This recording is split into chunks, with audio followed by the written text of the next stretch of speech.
शांति।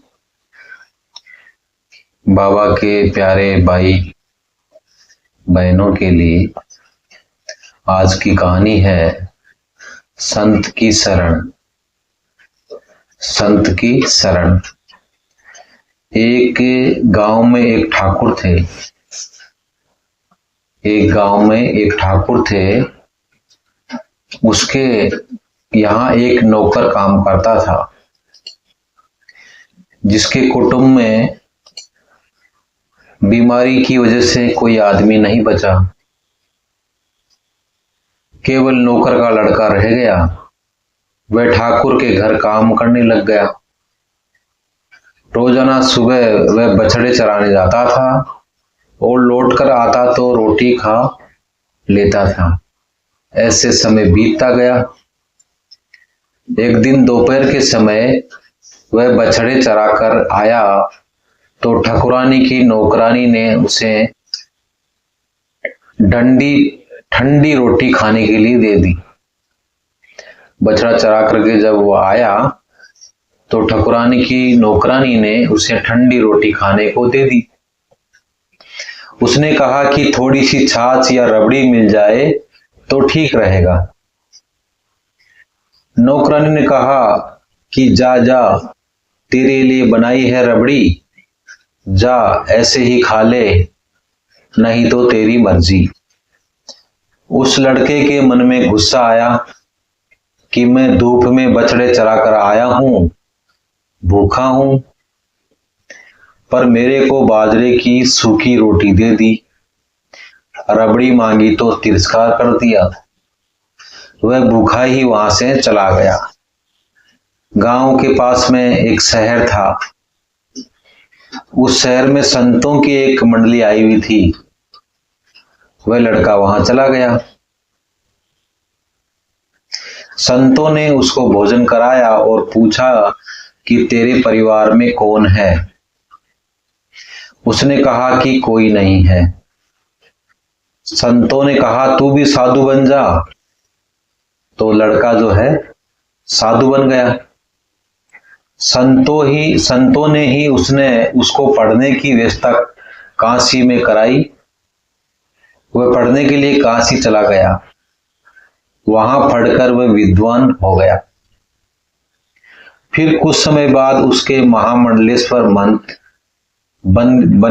बना दिया गया। महामंडलेश्वर मंत्र बनने के बाद एक दिन उसको उसी शहर में आने का निमंत्रण मिला। वह अपनी मंडली लेकर वहां आए। जिनके यहाँ वह बचपन में काम करते थे वह ठाकुर बूढ़े हो गए थे। वो जो ठाकुर थे वो बूढ़े हो गए थे। वह ठाकुर जी भी शहर में उनका सत्संग सुनने आए। उसका सत्संग सुना और प्रार्थना की कि महाराज एक बार हमारी कुटिया में पधारो, जिससे हमारी कुटिया पवित्र हो जाए। महामंडलेश्वर जी ने उसका निमंत्रण स्वीकार कर लिया। महामंडलेश्वर जी ने अपनी मंडली के साथ ठाकुर के घर पधारे और भोजन के लिए पंक्ति बैठी। भोजन मंत्र का पाठ हुआ। फिर सबने भोजन करना आरंभ किया। महाराज के सामने तख्त लगाया गया और उस पर तरह तरह के भोजन के पदार्थ रखे गए। अब ठाकुर जी महाराज के पास आए। साथ में नौकर था जिसके हाथ में हलवे का पात्र यानी बर्तन था। ठाकुर साहब प्रार्थना करने लगा कि महाराज कृपा करके थोड़ा सा हलवा मेरे हाथ से ले लो। महाराज को हंसी आ गई। ठाकुर ने पूछा कि आप हंसे कैसे? महाराज बोले कि मेरे को पुरानी बातें याद आ गई इसलिए हंसा।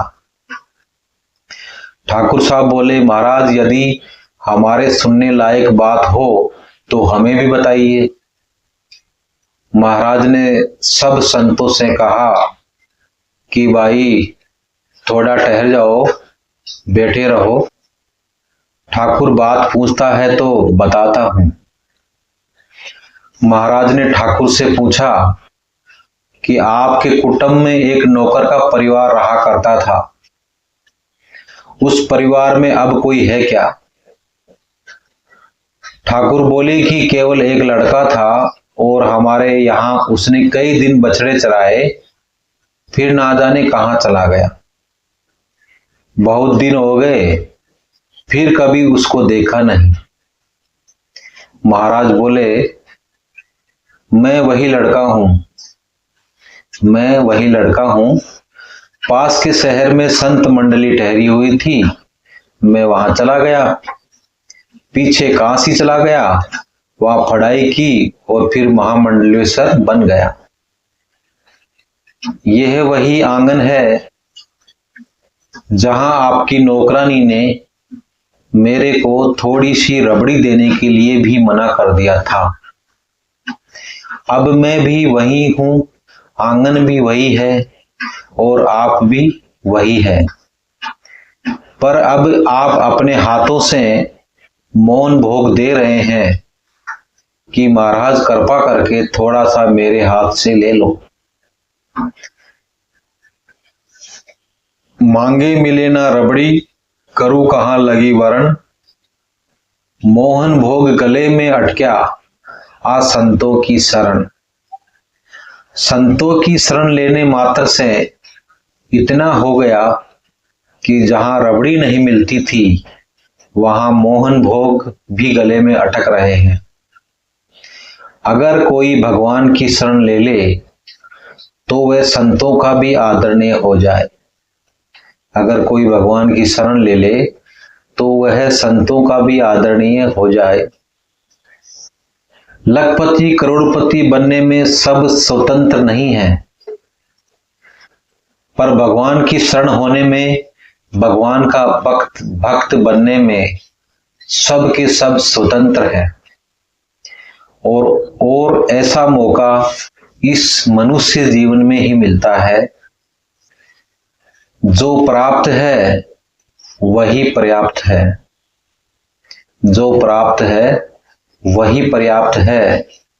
जिसका मन मस्त है उसके पास समस्त है, जिसका मन मस्त है उसके पास समस्त है।